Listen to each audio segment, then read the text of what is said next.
Hello everyone, this is part 31 of What If Naruto Had a Hug That Changed Everything, and I hope you guys enjoy this video and to like, to subscribe, to share, and check out the playlist, to see more comment down below.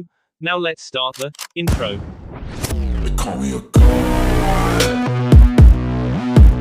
They call me a god. They call me a god. Join my membership, the perks are great. It's in the description. Be sure to like and subscribe, it gives me more motivation. Enjoy. Konoha. The skies from the previous drizzle they had cleared up minutes ago. The funeral of the Sandaime Hokage had loomed a blanket of silence upon the saddened and still destroyed village. Though each individual was handling it differently, that did not stop them from slowly rebuilding their home. Tragedy or not, the people of Konohagakure would not settle for a desecrated village, so they began to rebuild in the hopes of a brighter future. But for right now, we will guide our attention to a certain young pair at Ichiraku Ramen. Naruto and Sakura, still dressed in their black clothing, enjoyed a couple of bowls of the largely misunderstood gift to the world. Now that certain things have been established, both officially and silently, this moment is what Sakura would have absolutely refused if nothing happened between them, a date. Though it was a relatively cheap date, understandably, Sakura did not care. She was happy enough to just be in Naruto's company, especially because of her doing the right thing and setting things straight once and for all. She was happy with him. What surprised her, Tsuki and Ayami the most was the fact that Naruto had still retained his table manners, blowing on his ramen before steadily taking it into his mouth opposed to the mindless Neanderthalic gorging of it before. It was truly a pleasant surprise that made dining with him a lot more enjoyable and a lot less embarrassing, Sakura noted. Not that she had ever eaten with him previously, but seeing him eat for the first time teed her stomach in knots. Anyway, after another serving of her chicken and beef flavored ramen, Sakura's mind began to wander. She had a bit of guilt running through her heart at the thought of eating and having a good time with her favorite blonde while everyone else was working their tails off to rebuild the destroyed village. The pink-haired genin ceased her meal for a time and turned her head to Naruto. Naruto, is this all right? She questioned with doubt in her voice. The blonde swallowed another delectable serving of his ramen before took a careful look at his date. Is what all right, Sakura-chan? He asked. Is it all right for us to be here enjoying ourselves while we let everyone else help to rebuild the village? I feel kinda lazy, she said with a slight blush. Naruto smiled. Say what? You didn't really think that we were just gonna sit back and watch them, did you? No, this is just a reward for how we did on the mission, and a just punishment for a certain smart ass, he said before looking down at his stomach. Kyuubi, watch it, brat. Smiling at Naruto's comment while also raising an eyebrow to that last part, Sakura nodded with affirmation. But of course, Naruto began again, gaining a curious look from Sakura, we'll also have to start training very soon. At this, the pink-haired genin's head tilted. Catching wind of this, Naruto brightly explained, yeah, I mean think about it. Aside from Sasuke, Kakashi-sensei hasn't really focused on all of us equally, he sighed with a bit of anger. Sakura took another small bite of her ramen before responding, You have a point. I mean, I really don't even remember the last time he taught me anything. In fact, when was the last time we ever trained as a team? She questioned while growing more and more depressed because of the lack of companionship that she was finally starting to see. That's my point exactly, Naruto began before taking another delectable serving of ramen, but the blame isn't Kakashi-sensei's alone to bear. For a while now, Sasuke and I have been getting stronger and stronger, and I have to admit I was being rather selfish at the time. I was so focused on getting stronger that I didn't even consider helping you out. Not that Sasuke and Sensei were any better, but, still. Sakura smiled warmly at Naruto's natural kindness and concern. Oh Naruto. You worry too much, but you couldn't be more right. In fact, once we're done with our food, let's help out around the village a bit and then later tonight we can train she was saying until she cut herself off. What she noticed at that moment was the face of the very troubled blonde beside her. It seemed as though his mood had made a full 180 turn, instantly replacing it with a disturbed and highly vexed expression. What's more is that the grip of his fingers around his chopsticks became so great that they snapped them in half. Naruto, what's the mat? Can't you feel it? He asked suddenly. Sakura noticed Naruto starting to tremble as his brow furrowed. Feel what? What are you talking about? What's wrong? She asked constantly. Not even able to respond at this point, the blonde Jinchuriki's trembling steadily became more fierce as his eyes began to widen in disbelief and notable fear. At this, Sakura lifted her hand to her mouth in worry. What's wrong with him? He looks so scared, she thought as she stared on at the frightened blonde next to her. Suddenly, before they knew it, Sasuke of all people, also garbed in his black funeral attire, came into the fray, panting for breath as an indication that he had been rushing. Sasuke-kun, Sakura said. Both of you, follow me. There's something you might want to see, Sasuke said with a serious demeanor. Sakura was now confused beyond all fable reasons. Just what in the blazing hell could possibly be so fantastic that it caused everyone she knew to go totally insane? She simply couldn't understand it, but what she did note was that Sasuke had nearly the same facial expression that Naruto did, minus that naturally branded facial indifference that he has, punk. Looking directly at his friend, the raven-haired Uchiha nodded to Naruto, whom returned this gesture in agreement. Okay, come on Sakura-chan, the blue-eyed genin exclaimed before dropping the exact amount of money needed to pay for both meals, and jumping off of his stool. Now ready to go, Sasuke and Naruto wasted no time as they dashed off in a seemingly random direction, leaving a baffled Sakura behind. Naruto. Sasuke-kun. Wait for me, she yelled before bursting from her own seat and dashing after her comrades. Once she managed to catch up to them, she maintained her place in between them both, heavily questioning what had brought on this sudden rush. Will one of you tell me what's going on? Why are you acting so crazy? Sakura questioned. Sasuke turned a curious eye to his teammate, so she can't even feel it yet, it's better if I just show you. Let's go, he shouted before kicking his speed into overdrive, taking to the rooftops to travel faster, both of his comrades mimicking the action. After a few more seconds of traveling, Sakura had just came to the realization that her question was far from even answered, but when she turned to Naruto for even the slightest hint, she was met with a most unusual sight. Dashing upon the rooftops with them was teammate, all harboring the same troubled expressions. Of course you really couldn't tell when it came to Shino. What worried Sakura a little more was the fact that Hinata had her Byakugan activated and Akamaru yelping like crazy with Kiba trying to comfort him. Why you guys? What are you all doing here? Sakura asked. Kiba turned to the pink-haired Kunoichi. You mean you can't sense that? He said. Sakura was now getting a bit frustrated. Sense what? What is the flippin' situation here? She huffed with frustration. That's exactly what we're trying to find out, came the familiar voice of Tenten from the other side of Team 7. Sakura turned her head to that direction and saw Tenten, Neji, Shikamaru, Ino, and Chuji all rushing to a seemingly similar destination, though none of them had a clue what they would find if anything.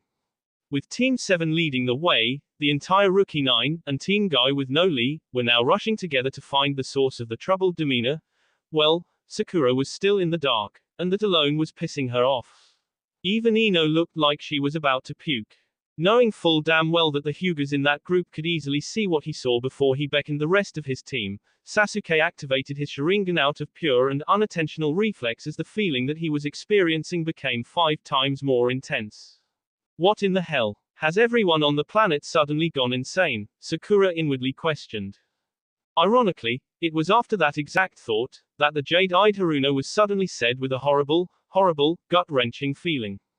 Within no time at all, Sakura's head started pounding as the very foundation of her body and psyche were shaken heavily. Her body felt as though it were skewered with thousands upon thousands of burning needles, therefore numbing her almost completely. If she hadn't been trained as a shinobi, she would have tripped and fell on her face because of this. Oh, she whispered through horrible trembles, now I can feel it. With that, all of the genin continued their haul to the source of this maddening feeling. All of them mysteriously drawn to it like moths to a flame. Before too long they were all stationed upon the Hokage monument where they were fronted with a very unsettling sight. Before the Rookie 9 was a blackened horizon. Though the skies were clear and sunny on their end, the area which they all gathered upon was caked with darkness. The sight alone was bad enough, but the feeling that came along with it was absolutely indescribable. All of them were trembling. Even Neji couldn't resist the effects of this incomprehensible feeling, but that didn't stop him from using his Byakugan to zoom his Visen further toward that direction to locate any kind of source. Hinata was also attempting the same action, and with 2 Hyugas on the job, the task would have been easy to complete. Right. Right. What do you see, Neji? A visibly shaken Tenten asked. Since he was concentrating incredibly hard to accomplish what he was trying to do, Neji wasn't able to respond right away. However, after roughly a minute, he stopped at the fruitless attempt. I cannot locate the source. It is too far away, he said. Hearing this, Kiba turned his attention to Hinata. Nothing, huh? What about you, Hinata? He asked while still trying to soothe yelping Akamura. After a while more, the young Hyuga gave up as well. Nothing. I can't see anything from this distance, she said rather disappointedly. At this, Shikamaru's eyes narrowed. Man, not even those 2 can tell what's causing this. This doesn't make any logical sense. What could possibly cause all of us to sense something like this from such a distance? Sigh, never mind. Something tells me that finding out would be the last thing I'd want to do, he thought to himself. As they stared curiously at the ominous darkness ahead, a sudden burst of wind picked up, strong and unwavering. In fact, it almost knocked several of the genin on their asses, but they all retained their footing as they became even more baffled as to what was causing these peculiar phenomena. Neither of them were entirely too certain as to why they examined what they were seeing, seen as how fruitless it was, but that didn't really mean much, so they remained where they were. Unbeknownst to the rest of them though, Naruto was the one who was affected by this the most.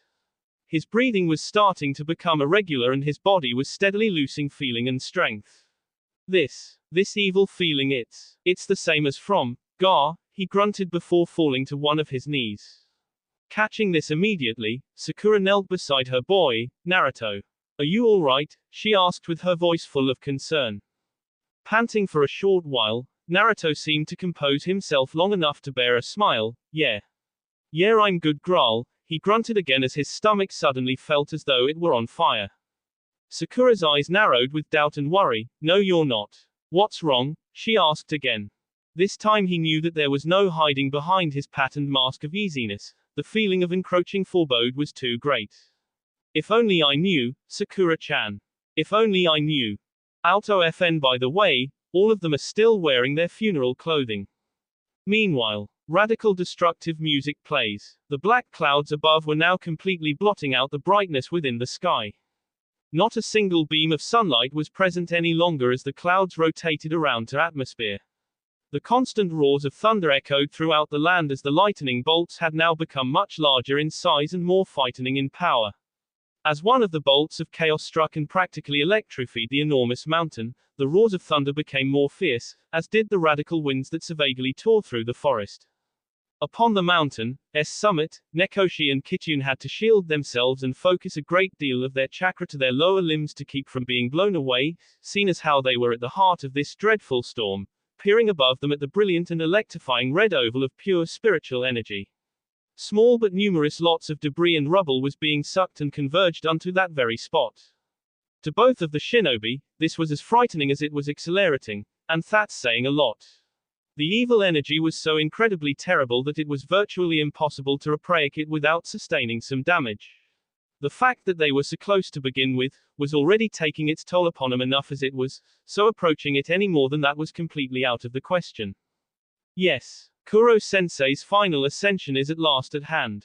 Soon he will become the greatest power once again, Nekoshi thought to himself. Kitsune, though simultaneously terrified, was smiling excitedly at all of the carnage and felt more and more at home. At last, things are beginning to truly fall into place. With Sandaime-sama's death, Sensei can have all of the fun he wishes until the Godime is officially instated. And soon, very soon we shall aid him in his quest to make his dark dreams of bloody revenge and blazing conquest a reality, she thought. The thoughts and fantasies of what the future may hold roamed about both of their minds as they watched the teacher's ascension. The orb of power started to grow in size, thus sending circular waves of energy outward. However, the sightseeing had to be put on hold for one very important reason. What is this reason, you ask? Gasp. Oh my God! Nekoshi shouted as his attention was averted to the mysterious seal. What both shinobi saw right then and there sent their heart rates through the roofs. The seal was cracking. Seeing this as well, Kitsune's eyes widened as she immediately became desperate. You have to stop it, sensei. You'll break the seal, she shrilled. Unfortunately, the only response she was given was the haunting sight of the flickering shadow of a winged creature within the giant orb of power. Dear Lord, it's happening again, Kitsune cried out. No, no, we can't let it. Not again, Nekoshi yelled before taking hold of his comrade's shoulders. Kitsune. No matter what it takes, we have to remove the seal and stop the ritual. But it's too early. Our plans could be ruined. It's worth the risk. If we let that thing run loose again, we may never be able to stop it. Remove the seal, Nekoshi commanded. At this, Kitsune hesitated, but at the same time she also knew that hesitation could bring them both to a grisly end, just like so many others before them. Biting down on her lower lip, Kitsune steeled her will and dashed off past the massive red orb of demonic power to reach the seal with Nekoshi watching her back. She managed to make it to the seal without sustaining too much damage, but when her hands made contact with the glowing relic, her body was savagely electrocuted. The female shinobi let out a heart-wrecking scream of pure agony as the oceans of horrible demonic life force seeped into her pores, causing her pain that she had only imagined. But she remained strong and adamant as she continued her painful laments. Kitsune. Nekoshi's shouts fell upon deaf ears as Kitsune continued her effort to remove the seal. However, things weren't going according to plan, mainly due to the fact that the seal was still cracking and looked as though it would shatter at any given moment. Seeing this, Nekoshi panicked for the first time in decades before he rushed to his lover's side and shared her agony as he too grabbed hold of the mysterious seal. Feeling Nekoshi's hands upon her own, Kitsune's eyes shot open and peered upon his. Pull, pull, god damn it, pull, he roared before hoisting his strength to great levels. Mimicking this action, both shinobi gave one final howl of sheer effort before spinning the seal off of its stone mound. As a response to this, the flickering shadow of the winged demon let out a terrible roar of fury, thus fading within the light of the massive orb. Because of the ordeal, Kitsune lost consciousness with the seal in her arms but was caught by her comrade before she hit the ground. Cradling her within his arms, Nekoshi snapped his attention back to the source of all of this hell as irregularly shaped waves of energy expanded outward and emanated off of the mountain itself. Within time, a golden bright light slowly illuminated the entire area within a 2-mile radius as hundreds of tiny sparks began to converge onto the brilliant orb. Back at Konoha, the genin remained in their exact same spots as they peered upon the black horizon, each of them with their own individual thoughts. Thoughts of what any of this meant and how it would affect them. Of course, much of these thoughts were based around fear, the fear of not knowing. Uncertain of what who befall the village. All of these thoughts were brought on because of the increasingly evil aura that plagued the air. However, neither of them were able to reflect on this any further due to a certain commotion from behind them. These noises sounded like the distressed ramblings of the villagers. They all turned around to see what the noise was about, but when they did, they witnessed something inseparably out of place. Fog. Thick and ominously unsettling fog. Though the skies were perfectly sunny and bright, this mysterious fog was encroaching the ground, almost completely suffocating everything that wasn't the sky. Within a very short time, Konoha and everything around it was shrouded within this thick fog. But because all of the genin were stationed upon the monument, they were untouched by the fog but were still very much baffled by it. What amazed them even more was the fact that the fog continued to grow and expand past Konoha, as far as their eyes could see, even. As their vision was trailed back to the front of them, they had saw that the horizon became even blacker than before as a golden flicker of light slowly made itself present. Radical music continues. Nekoshi stared on in awe at the climactic light show as Kitsune slowly regained consciousness. Looking down at his lover, Nekoshi smiled to see that no long-term harm had befallen her. Nekoshi. Wah. Shush. Don't speak. It'll all be over soon. Kitsune stirred weakly. But what about the seal? She asked worriedly. We removed it without a second to spare. Kuro-sensei will be his old self in no time flat, Nekoshi responded. Oh, thank goodness, Kitsune sighed before blacking out and losing consciousness again with the mysterious relic still in her arms. The orb of red energy was swarmed by a torrent of unsurmountable power as the ritual was nearing its end. Though it was still a bit too early, Nekoshi was satisfied that they did what they did, so he watched on at the finishing display, while noticing that his surroundings became devoid of all traces of light, the sky and ground alike. At this point, the brilliant orb, which was also the only source of light, was now shrinking in size until it took on what seemed to be a human shape.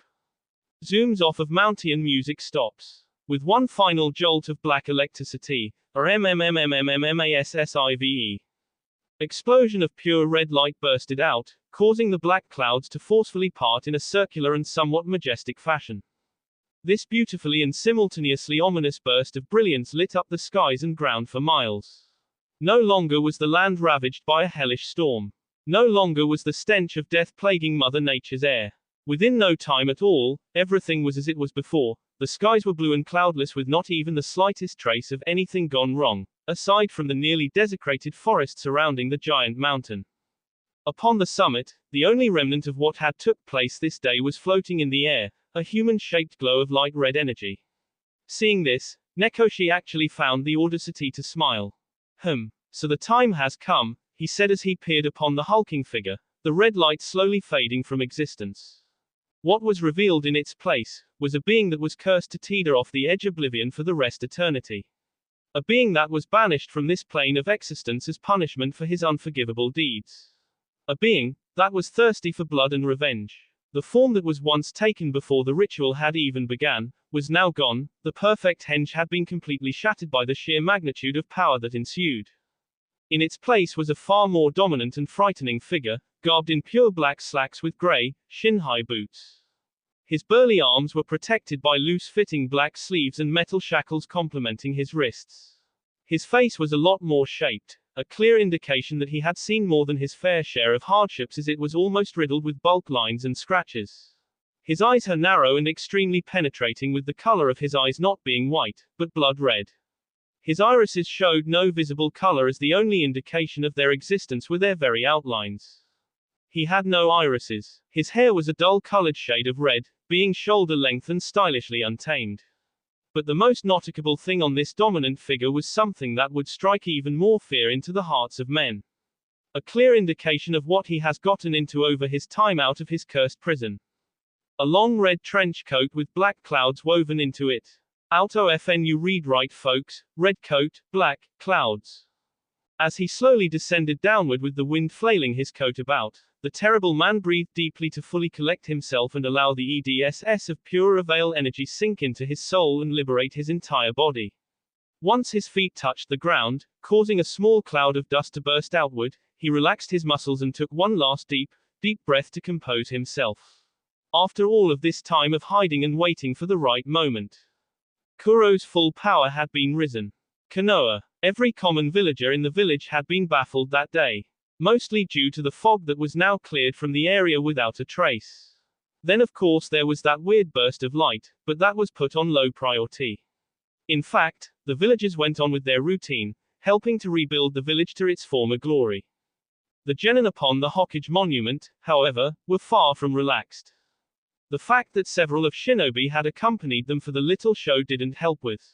All of them were now very unsettled and worried, none more so than Naruto, who finally found the strength in his legs to stand now that the ordeal was over. This fact, however, did not stop him from feeling a sense of hopeless fear deep within his heart.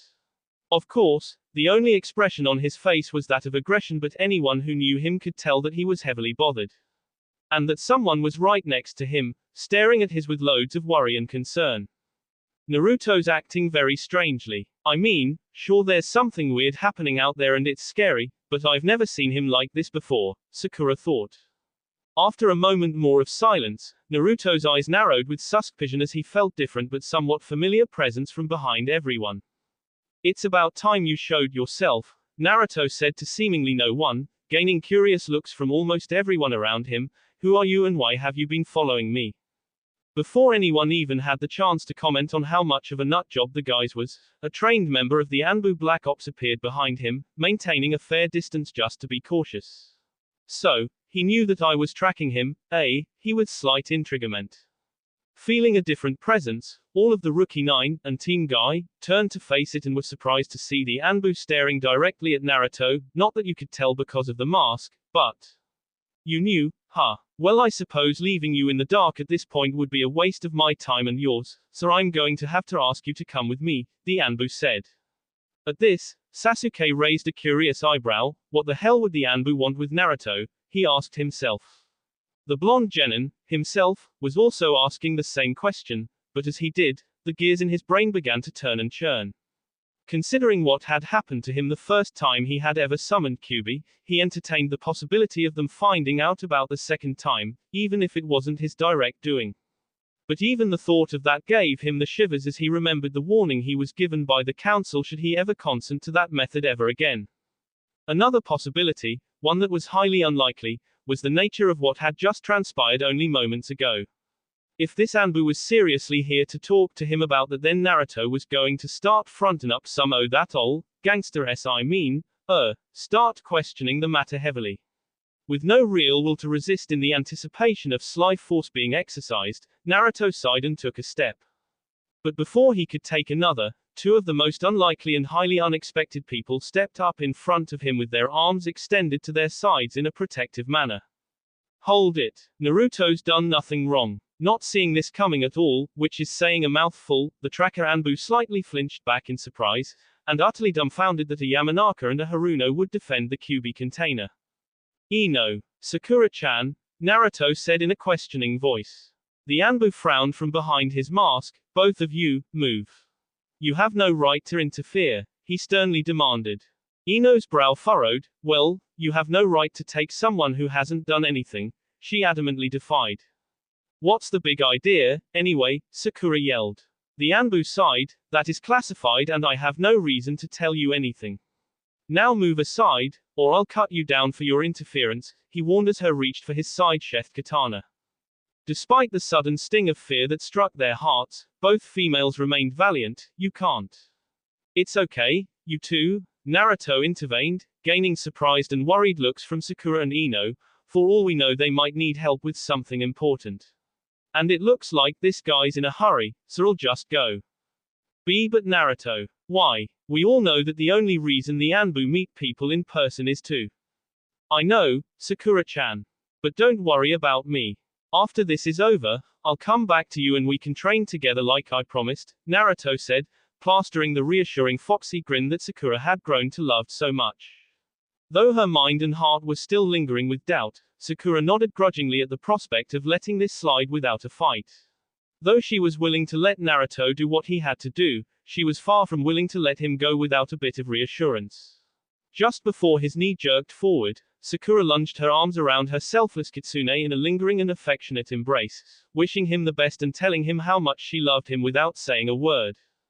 Catching that vibe immediately, Naruto briefly returned the embrace before pulling her away, staring into her jade orbs while softly stroking her cheek and further lifting her worries into the stratosphere. Without another word exchanged between the two, they grasped one another's hand as Naruto set off to accompany the Anbu. Their hands slowly parted and because of this they savored each other's touch for as long as they could before separating completely. This, of course, got very interested glances from everyone, minus Sasuke and Ino, and, as they had never seen any kind of affection between those two, in the slightest. For Ino, in particular, she could no longer deny how much it hurt her to see that kind of affection. At least when it was out of her access. That will be all for this video. Be sure to like, subscribe, share, and comment down below for more videos. Goodbye.